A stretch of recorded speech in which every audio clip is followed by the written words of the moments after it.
तो कहानी की शुरुआत एक बुढ़ाऊ से होती है जो कि अपने पोते काजुया से कहता है, बेटा जिंदगी में एक बार प्लॉट डेवलप जरूर करना। और इतना कहने के बाद अब वो टपक चुका था। आगे हम लोग काजुया को देखते हैं जो कि काफी ज्यादा पढ़ाकू किस्म का आदमी था। वो लाइब्रेरी में बैठकर आराम से पढ़ना शुरू करता है, लेकिन तभी किसी दूसरी दुनिया में कुछ प्रीस्ट लोग हीरो को समन करने का रिचुअल करते हैं। अचानक से उसी वक्त काजुया के नीचे एक टेलीपोर्टेशन सर्कल एक्टिवेट हो चुका था और काजुया सीधा ही उसमें गिर चुका था। काजुया को बिल्कुल भी समझना था कि आखिरकार अभी अभी उसके साथ ही हुआ क्या, यानी कि अब वो किसी नए वर्ल्ड में ही इस काय हो चुका था। जब वो अपनी आंखों को खोलता है तो उसके सामने कुछ प्रीस्ट लोग थे। वो उनसे बातें करने की कोशिश करता है, लेकिन वो प्रीस्ट लोग उसे सीधा ही एक राजसभा में ले जाते हैं जहाँ पर की अजीब अजीब प्राणी रखे हुए थे। इतने में ही किंग उसे बोलना शुरू करता है, काजुया मुझे काफी अच्छा लगा कि तुमने हमारी कॉल को एक्सेप्ट किया। लेकिन काजुया बड़े ही रूड तरीके में उसे बोलता है, अरे आखिरकार कौन सी कॉल, मैं तो यहाँ पर अपने मन मर्जी से आया भी नहीं। और अब किंग थोड़ा बहुत गिल्ट में आ चुका था। वो काजुया को इस वर्ड के बारे में बताना शुरू करता है और ये भी बताता है कि आखिरकार उन लोगों ने काजुया को यहाँ पर समन क्यों किया है। दरअसल ये वर्ड मैजिक, फैंटेसी और मॉन्स्टर से भरा पड़ा है और यहाँ पर काफी ज्यादा कमाल की चीजें भी है। लेकिन 100 साल पहले यहाँ पर डीमन लोगों ने कब्जा कर लिया और अब उन लोगों के किंगडम के पास कुछ भी नहीं है। यहाँ तक कि उन लोगों के पास अब कोई आर्मी भी नहीं बची। उन लोगों ने किसी दूसरे किंगडम वालों से कब्जा ले रखा था, पर अब ना ही तो उनके पास सोल्जर है और ना ही तो उन लोगों के पास कोई पैसा बचा है। इसीलिए वो लोगों से बोलना शुरू करते हैं, काजुया तुम एक हीरो हो, इसीलिए हमने डिसाइड किया है कि हम तुम्हें उन डीमंस लोगों को दे देंगे। काजुया इस बात को सुनकर काफी ज्यादा शॉक्ड हो चुका था। वो उनसे पूछता है, मगर क्यों? क्योंकि हम लोग काफी कर्जे में हैं और हमारे पास पैसा देने के लिए नहीं है। इसीलिए हम लोगों ने फैसला किया था कि हम लोग पैसों के बदले किसी हीरो को उन डीमन लोगों को दे देंगे। अब काजुया को पता चुका था कि जो कोई भी लोग इस दुनिया का है वो एक नंबर का भोंदू किस्म का आदमी है। इसीलिए वो उन्हें बोलना शुरू करता है, तुम अभी तो मुझे उन लोगों को दे दोगे, पर बाद में जाकर तुम क्या करोगे? और क्या इस बात की कोई गारंटी है कि वो लोग तुम पर अटैक नहीं करेंगे? और इस बात को सुनकर राजा और बाकी लोग अब सोच में पड़ चुके थे। काजुया एक्साइटमेंट में आकर बोल देता है, मैं इस वर्ल्ड का हीरो हूँ, इसीलिए मैं तुम लोगों के किंगडम को वापस रिबिल्ड करूंगा और उन डीमंस को खत्म कर दूंगा। और इस बात को सुनकर तो अब सभी के सभी लोग काफी ज्यादा खुश हो चुके थे। पर सबसे पहले काजुया उनके किंगडम के कुछ पेपर वर्क्स को संभालता है और वो किंग से बातें करना शुरू करता है। किंग उन्हें अपने किंगडम के बारे में हर एक चीज को बता देता है कि आखिरकार उनके पास कितना पैसा बचा है और उन लोगों के पास कितनी इकोनॉमी बची है। और अब काजुया को धीरे धीरे करके उनके किंगडम के बारे में बहुत सी चीजें अब पता चल चुकी थी।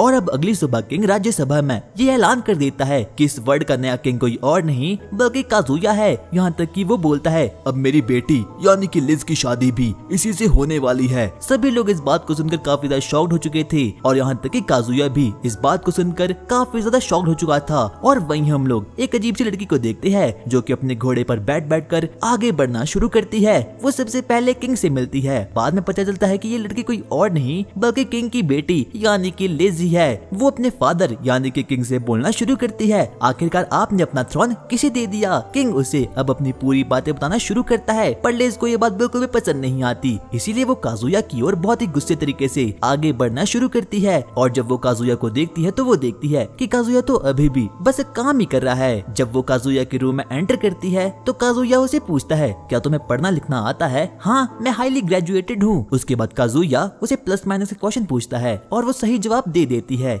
इसीलिए काजुया उसे बोलता है, अब से तुम काम करने में मेरी हेल्प करोगी। लेकिन जब काजुया अपनी आंखों को ऊपर करता है तो वो देखता है कि वहाँ पर तो एक क्यूटी सी लड़की थी और अब वो उसे बताती है, मैं किंग की बेटी हूँ। जिस बात को सुनकर कि अब काजुया भी थोड़ा बहुत शॉक्ड हो चुका था। काजुया उसे बैठकर बातचीत करना शुरू करता है और वो उसे कहता है, तुम जब भी चाहो हमारी एंगेजमेंट को तोड़ सकती हो, मैं तुम पर कोई प्रेशर नहीं डालने वाला। इस बात को सुनकर लिज को लगता है कि काजुया इतना भी बुरा नहीं और अब वो दोनों डिसाइड करते हैं कि वो लोग इस किंगडम को वापस से रिबिल्ड करेंगे। लेकिन लिज काजुया से पूछती है, आखिरकार तुम इतने पैसे कहाँ से लाओगे? काजुया उसे बताता है कि उसने पैसों का इंतजाम पहले ही कर दिया है और वो उसे बताता है कि उसने रॉयल ज्वेलरी को बेच दिया है। और जब लिज इस बात को सुनती है तो वो काफी ज्यादा शॉक्ड हो चुकी थी। तू पागल है क्या? तूने रॉयल ज्वेलरी को क्यों बेच दिया? क्योंकि रॉयल ज्वेलरी काफी ज्यादा प्रीमियम होती है और रॉयल ज्वेलरी में काफी ब्लैक मैजिक आइटम्स भी शामिल होती है। लेकिन काजुया उसे बताता है कि उसने ऐसा कुछ भी नहीं किया, उसने बस उन चीजों को बेचा है जो कि कोई भी वैल्यू नहीं रखती, क्योंकि इस वक्त लोगों को ज्वेलरी की जरूरत नहीं बल्कि खाने की जरूरत है।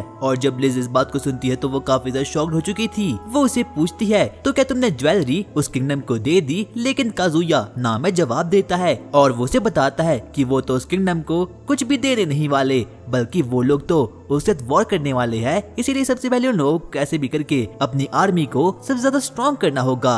और अब धीरे धीरे करके काजुया को इस वर्ल्ड के बारे में काफी न्यू चीजें पता चलना शुरू हो चुकी थी। उसे पता चलता है कि इस वर्ल्ड में कोई भी इलेक्ट्रिसिटी नहीं है, लेकिन फिर भी हर स्ट्रीट में बल्ब लगे हुए हैं। ऐसा इसीलिए है क्योंकि इस वर्ल्ड के लोग मैजिक एबिलिटी का यूज कर सकते हैं। और यहाँ तक कि इस वर्ल्ड में ड्रैगन, मॉन्स्टर, शावर और भी बहुत सी ओपी चीजें हैं। अगली सुबह जब काजुया अपने सिंहासन पर बैठा हुआ था, लेकिन तभी वहाँ पर एक प्रीस्ट आता है और वो उसे बोलता है, काजुया तुम्हें मैजिकल टेस्ट देना होगा। और ये किसी भी ह्यूमन का मैजिक एप्टीट्यूड टेस्ट करता है। और अब काजुया भी मान चुका था। वो सबसे पहले एक ड्रैगन के पास जाता है और वहाँ पर अपने हाथ को रख देता है, जिसे कि अब उसे अपनी मैजिकल एबिलिटी के बारे में पता चल चुका था। और जब लिज काजुया के रूम में एंटर होती है तो वो देखती है कि वहाँ तो बहुत सारे वर्कर्स हैं जो कि काजुया की हेल्प ऑफिस वर्किंग में कर रही है। यहाँ तक कि काजुया ने अपनी मैजिकल एबिलिटी से कुछ पेन्स को काम पर लगा दिया है। और लिज तो इस चीज को देखकर काफी ज्यादा खुश हो चुकी थी। वो लोग घंटे भर तक बस काम ही करते रहते हैं और लास्ट में जाकर अब उन लोगों का पेपर वर्क अब फाइनली खत्म हो चुका था। सभी लोग सो चुके थे। अचानक से काजुया को एक बार वापस से होश आता है और वो लिज के पास जाता है। उसे लिज सोई हुई काफी ज्यादा खूबसूरत लगती है और जब वो उठती है तो लिज उसे देखकर काफी ज्यादा ही शॉक्ड हो चुकी थी। लेकिन काजुया उसे बताता है, तुम सोते हुए काफी खूबसूरत लगती हो। और जिस बात को सुनकर के लिज काफी ब्लश करना शुरू करती है। अगली शाम अब वो लोग हॉर्स राइडिंग करते हुए आगे बढ़ना शुरू करते हैं और वो लोग आपस में बातें करना शुरू करते हैं कि आखिरकार वो लोग अपनी कंट्री की जीडीपी को कैसे बढ़ाने वाले हैं। लेकिन तभी लिज काजुया को बोलती है, तुम तो एक नंबर के फट्टू हो, क्या तुम्हें घोड़ा चलाना नहीं आता? नहीं, मुझे नहीं आता। और अब वो लोग फाइनली अपनी मंजिल तक पहुंच चुकी थी। काजुया लिज को एक कॉटन फील्ड तक ले आता है और वो लोग वहां पर आगे बढ़ना शुरू करते हैं। आगे हम देखते हैं कि काजुया को पता चुका था कि आखिरकार उन लोगों की कंट्री की जीडीपी कम क्यों है। वो लिज को बताना शुरू करता है कि डीमन के आने से पहले सिर्फ और सिर्फ उन्हीं की कंट्री कॉटन ग्रो किया करती थी, लेकिन जब से वो वॉइड और डीमन लोग इस कंट्री में आए हैं तो कॉटन काफी ज्यादा कॉमन हो चुकी है। इसीलिए अब कोई भी लोग कॉटन नहीं खरीद सकता।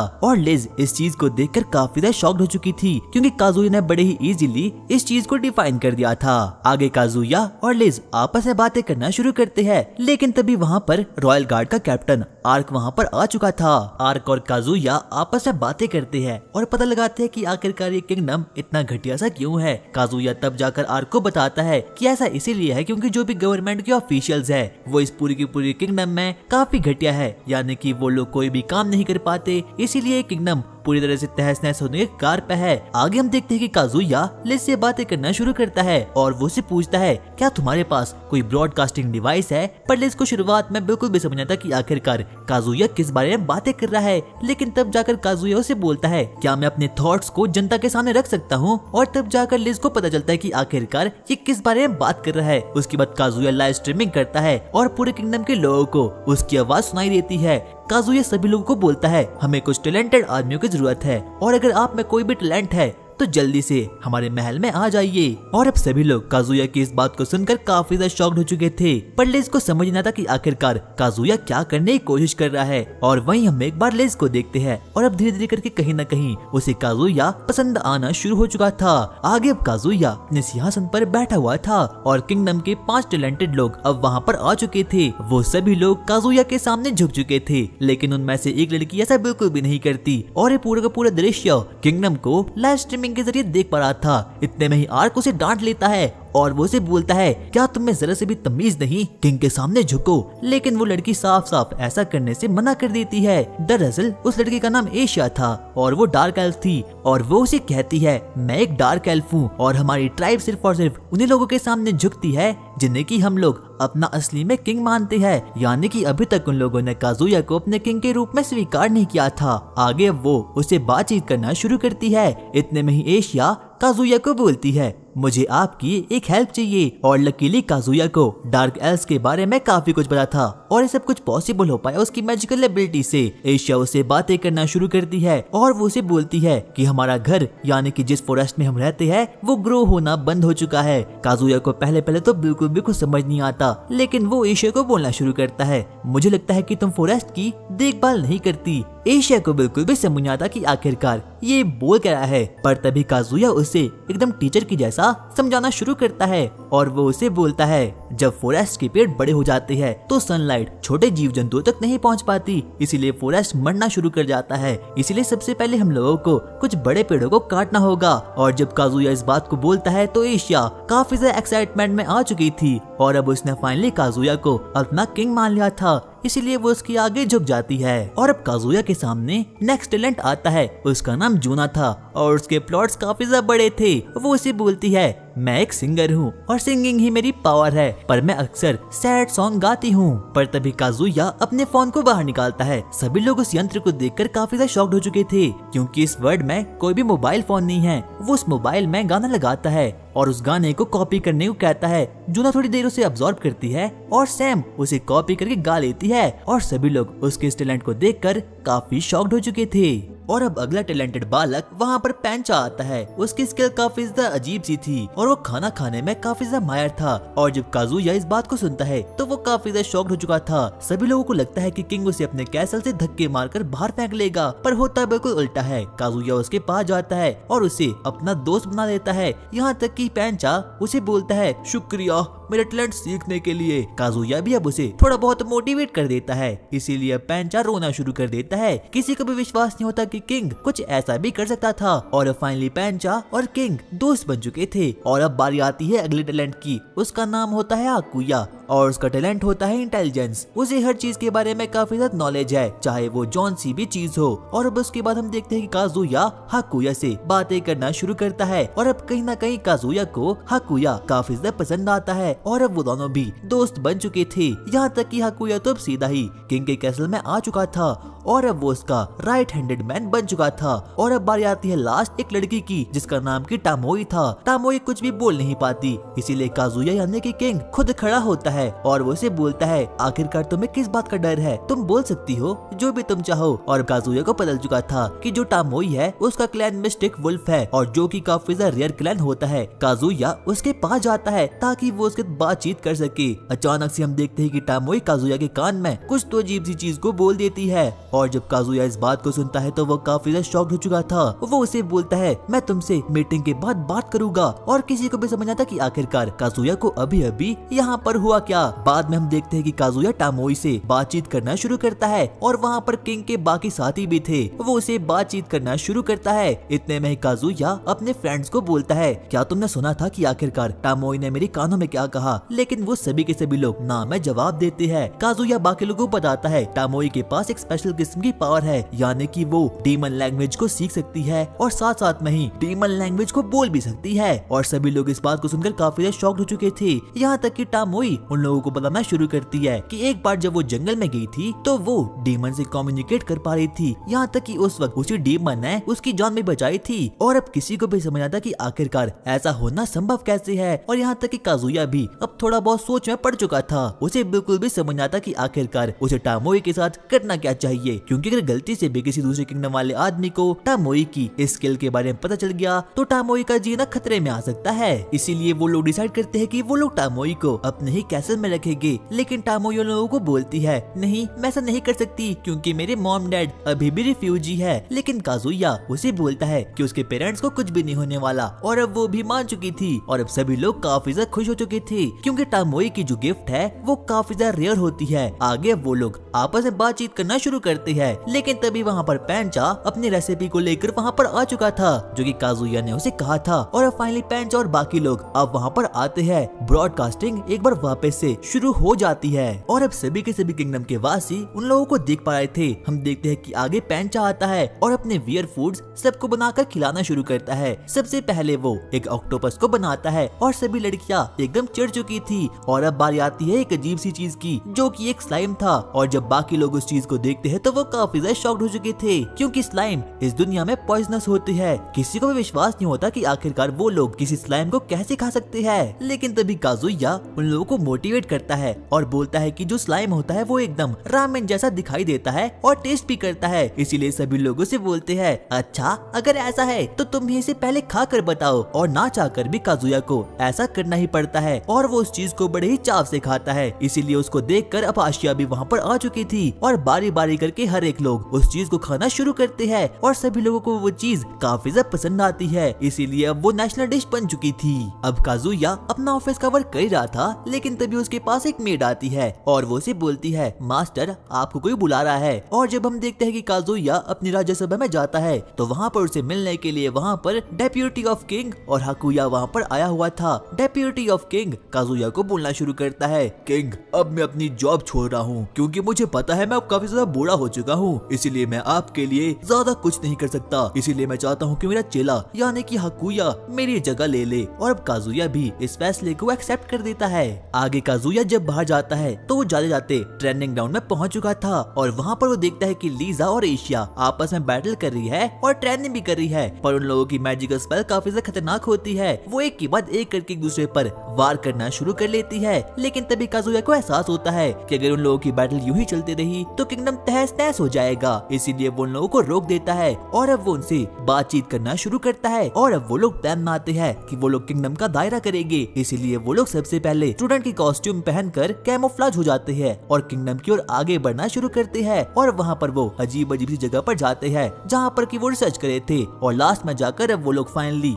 जूना के रेस्टोरेंट तक पहुँच चुके थे। और जब जूना काजुया को देखती है तो वो काफी ज्यादा शॉक्ड हो चुकी थी, पर कहीं न कहीं उसे पता था कि जो काजुया है वो यहाँ पर किसी जरूर मिशन को लेकर आया होगा, इसीलिए वो उसका नाम नहीं लेती। और अब काजुया और बाकी लड़कियाँ आपस में बातें करना शुरू करती है कि आखिरकार ये किंगडम किस प्रकार से घटिया सा है और आखिरकार वो लोग जल्द से जल्द इस किंगडम को वापस से रिबिल्ड कैसे कर सकते हैं। लेकिन तभी काजुया का ध्यान अपने साइड में जाता है जहाँ पर एक लड़का और एक लड़की आपस में बातचीत करना शुरू करते हैं। एक लड़का जिसका नाम की हेल्बर्ट था वो अपनी दोस्त काइली को बोलता है, मुझे नया किंग यानी कि काजुया बिल्कुल भी पसंद नहीं है। और काजुया को पहले तो ये बात काफी वियर्ड लगती है और हेल्बर्ट अपनी दोस्त को और भी ज्यादा बातचीत बनाना शुरू करता है कि बाकी किंगडम के पास काफी ओपी से किंग है जिनके पास की काफी ज्यादा आर्मी है, इसीलिए मैं काजुया की रक्षा बिल्कुल भी नहीं करूंगा। और हेल्बर्ट का प्लान आगे जाकर बहुत बुरा था। उसे तो कैसे भी करके काजुया को खत्म करना था, पर अफसोस वो ऐसा नहीं कर पाता क्योंकि जो उसकी दोस्त थी काइली वो इसकी सख्त विरुद्ध थी। और अब हेल्बर्ट की बातों को सुनकर काजुया को काफी ज्यादा गुस्सा आ जाता है, इसीलिए वो हेल्बर्ट और काइली की ओर आगे बढ़ता है और उनसे बातचीत करना शुरू करता है। वो हेल्बर्ट को पूछता है कि आखिरकार उसे काजुया यानी कि नया किंग बिल्कुल भी पसंद क्यों नहीं है।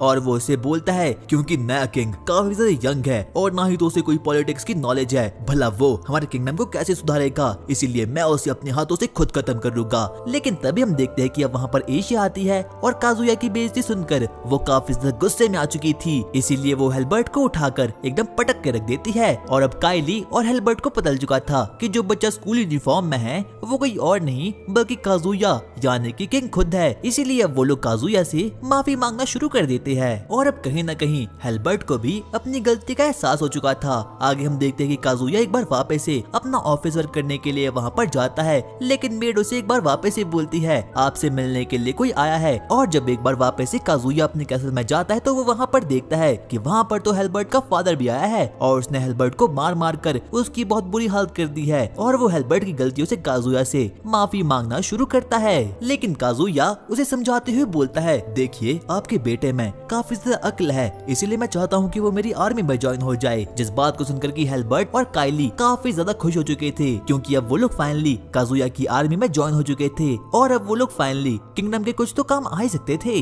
बाद में जाकर काजुया को पता चलता है कि इस वर्ल्ड में 6 प्रकार के मैजिक है, फायर, वाटर, अर्थ, विंड, लाइट और डार्कनेस। और इनमें से सबसे खतरनाक मैजिक डार्क मैजिक होता है जहाँ पर की लाइट मैजिक सभी को हील करता है और वहीं दूसरी तरफ डार्कनेस मैजिक हर एक चीज को खत्म करके रख देता है। और जिस किसी के पास भी फायर मैजिक होता है वो ग्राउंड टेक्निक में काफी अच्छा होता है, वाटर वाला नेवी में काफी अच्छा होता है और विंड मैजिक एयर फोर्स के लिए काफी अच्छा होता है। काजुया को लगता है कि उसके पास डार्क मैजिक है, इसीलिए वो एक एक्सपेरिमेंट करता है। सबसे पहले वो अपना पूरा का पूरा डार्क मैजिक एक डॉल में डाल देता है और उस डॉल से ही एक एडवेंचरर बन जाता है और अब उसके बाद वो एक पार्टी के साथ डंजन में जाता है। लेकिन तभी जब वो लोग डंजन में आगे बढ़ना शुरू करते हैं, एक स्नेक मॉन्स्टर वहाँ पर आ जाता है। उस गैंग का लीडर आगे बढ़ता है लेकिन वो कुछ भी नहीं कर पाता। लेकिन तभी हम देखते हैं काजुया आगे बढ़ता है और एक ही झटके में सब कुछ खत्म कर देता है। वो लोग उसकी इस एबिलिटी को देखकर काफी ज्यादा शॉक्ड हो चुके थे और अब वो बॉस रूम की ओर आगे बढ़ना शुरू करते हैं। लेकिन तभी उनका रास्ता वहाँ पर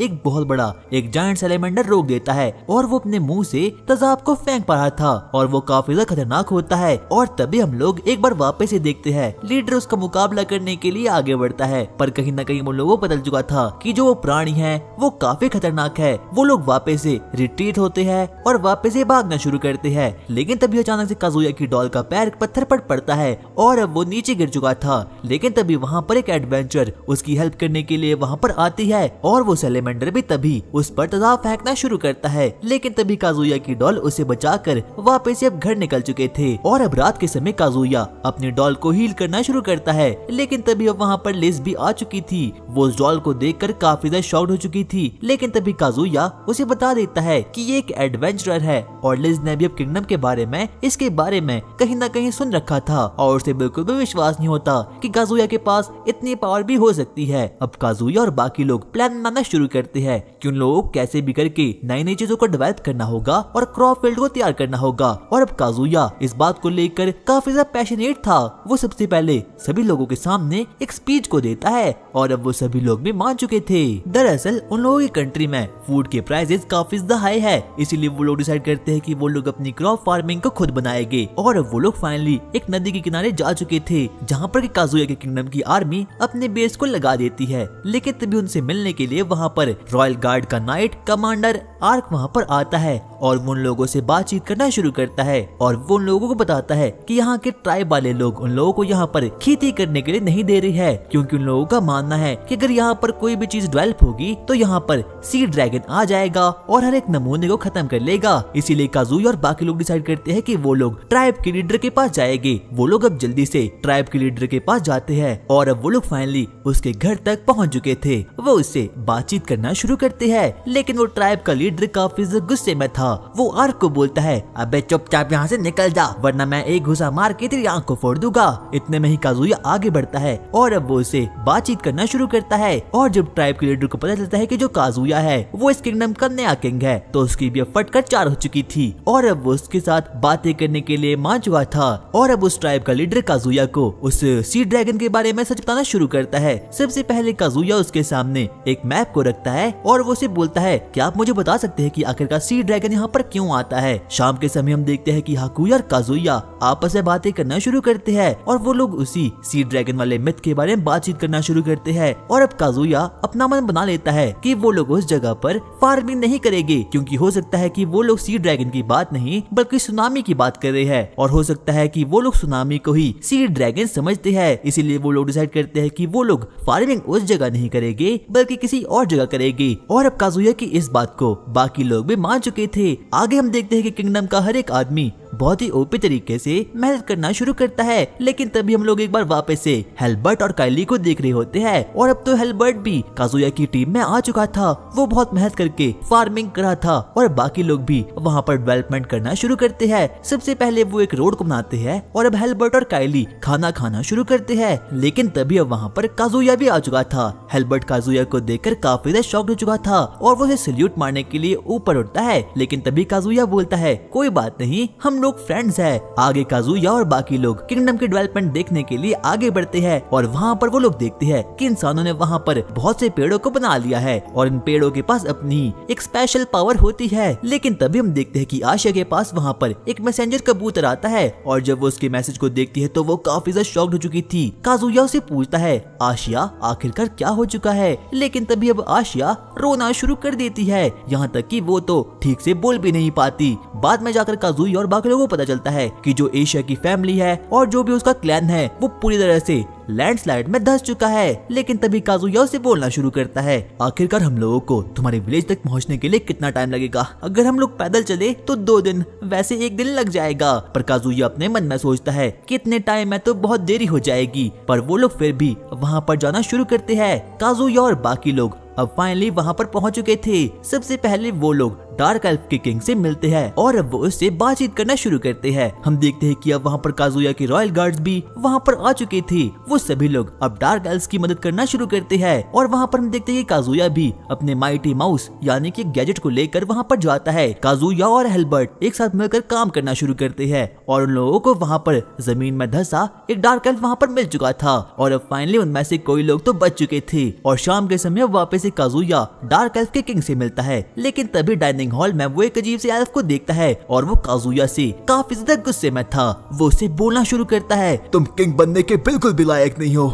मैंने इस लैंडस्लाइड में अपनी बेटी और अपनी पत्नी को खो लिया है। आखिरकार अब मैं क्या करूं? और काजुया को इस बात को सुनकर बिल्कुल भी अच्छा नहीं लगता। बाद में जाकर उसे पता चलता है कि जो ये आदमी है ये किसी और का भाई नहीं बल्कि डार्क एल्फ के किंग का भाई है और इस हादसे में उसने अपनी बेटी और अपनी वाइफ को खो लिया है। बाद में जाकर अब काजुया वापस से अपने किंगडम में जाना शुरू करता है। लेकिन जब वो वैगन में बैठा था तो वो काफी ज्यादा रिग्रेट में था क्योंकि उसकी वजह से इतना बड़ा हादसा जो हो चुका था। इसीलिए वो अपने मन में बोलना शुरू करता है, मैंने इस किंगडम में मनी की प्रॉब्लम तो सॉल्व कर दी पर अब मुझे कैसे भी करके यहाँ के लोगों का ध्यान रखना होगा। और रात के समय काजुया बेड पर भी बस अपना काम कर था। लेकिन तभी वहाँ पर जूना आती है। वो उसे थोड़ा बहुत कंफर्ट करती है और उसके लिए गाना गाना शुरू करती है और अब काजुया भी गहरी नींद में सो चुका था। हम लोग काजुया के राइवल किंगडम को देखते हैं। हम देखते हैं वहाँ पर 3 अलग अलग राजाओं को जो कि काफी ज्यादा खतरनाक होते हैं। उनमें से हर किसी के पास अपनी एक अलग सी पावर होती है और अब वो लोग प्लान बनाते हैं कि वो लोग कैसे भी करके काजुया को खत्म कर लेंगे क्योंकि उन लोगों का मानना था कि काजुया किंग बनने के लायक बिल्कुल भी नहीं है